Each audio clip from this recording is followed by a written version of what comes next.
राधा, ए राधा, सुनत बारू? जोर से प्यास लगल बा, एक गिलास पानी ले आवो।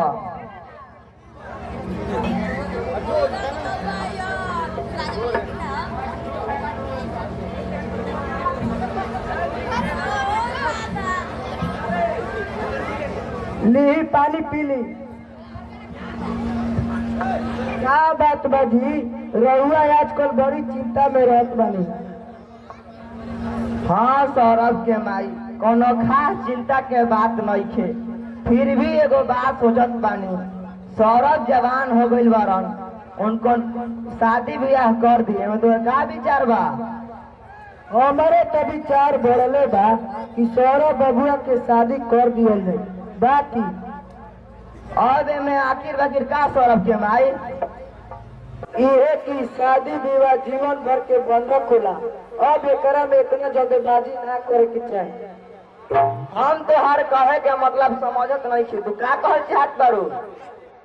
हमार कहे के मतलब ई बा कि कोनो बढ़िया घर खानदान देख के बढ़िया पढ़ल लिखल लड़की मिली तबे न सौरभ बबुआ के शादी कर दियल जाए। ये तू ठीक कहत बारू। अच्छा, ये तू बात हमारा ऊपर छोड़ दो, हम लड़की देख ले बानी, अब हम तो राय जानल चाहत बानी। हमार राय जाने से पहले रउआ सौरभ बेटा के राय जान ले के चाहिए। ये तू ठीक कहत बारू। अच्छा, जब सौरभ बेटा पढ़ के आइए तो हमने के उनका से पूछ लिहल जाई। खाना ला माई, बड़ी जोर से भूख लगल बा। तू हाथ मुंह धो बेटा, तब तक हम तुम्हारा खातिर खाना लेके आओ।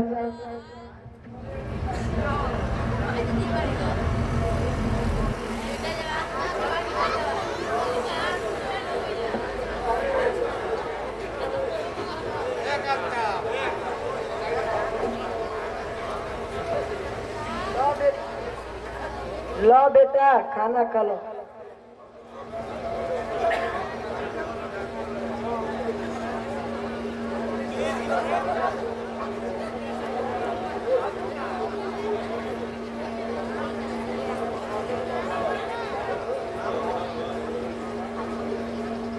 अच्छा बहुत जल्द बन प्रणाम।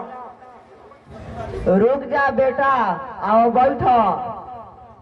तोर पढ़ाई लिखाई ठीक से चलत बानू? हम तोरा से कुछ पूछल चाहत बानी। बाकी का बाबूजी, जेवन कहे के कहीं हम तोरा से इहे कहल चाहत बानी, अब तोर शादी ब्याह कर दी, एमे तोर का विचार बा? हमें बारे में कुछ ना कह सकी ना बाबूजी। का सुनत बाड़ा बेटा, तार बाबूजी ठीके कहत बाड़ो। हमें बारे में ना कह सकी ना भाई।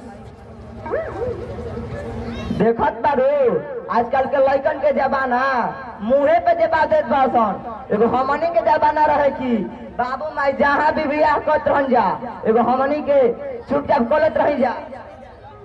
अच्छा रहुआ चिंता मत करो, हम सौरभ बेटा के समझा दे। बस लड़की के तरफ लड़की के तलाश। अरे वो नालायक के तू का समझेबू? हम जात बानी आराम करे।